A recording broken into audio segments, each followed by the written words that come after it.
అంబేద్కర్ కోనసీమ జిల్లా అల్లవరం మండలం Odalarevu ONGC terminal దగ్గర ఓడలరేవు గ్రామస్తులు నిరసన 18వ రోజుకు చేరుకుంది. ఈ నేపథ్యంలో వినూత్నంగా అందరూ కలిసి వంట వార్పు నిర్వహించారు. ఓఎన్జీసీలో స్థానికులకు ఉద్యోగ అవకాశాలు కల్పించాలని గ్రామస్తులు డిమాండ్ చేశారు. 18 రోజులుగా ఆందోళన చేస్తున్నా కూడా అధికారులు ఎవరూ పట్టించుకోవడం లేదని ఆగ్రహాన్ని వ్యక్తం చేశారు. తక్షణమే ఓఎన్జీసీ అధికారులు గ్రామస్తులతో చర్చలు జరిపి సమస్యను పరిష్కరించాలని డిమాండ్ చేశారు. ఓఎన్జీసీ అధికారులు దిగి రాకపోతే ప్లాంట్లు కార్యకలాపాలను స్తంభింపచేస్తామని హెచ్చరించారు.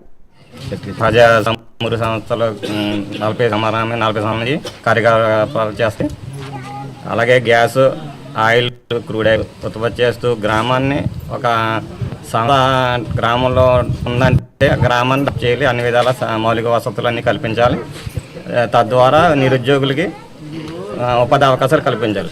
అవేమీ చేయకుండా గ్రామాన్ని డెవలప్మెంట్లు చూడకుండా మంచినీరు సౌకర్యాలు అసలు ఏమీ కూడా చేయకుండా నిర్లక్ష్యం వహిస్తుంది 40 సంవత్సరాల నుంచి.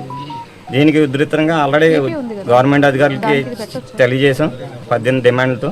ఇంతవరకు ఏ స్పందన లేదు. ఇలాగే కార్యక్రమాలు జరుగుతున్నాయి కానీ ఏ విధమైన గ్రామాన్ని డెవలప్ చేయాలి.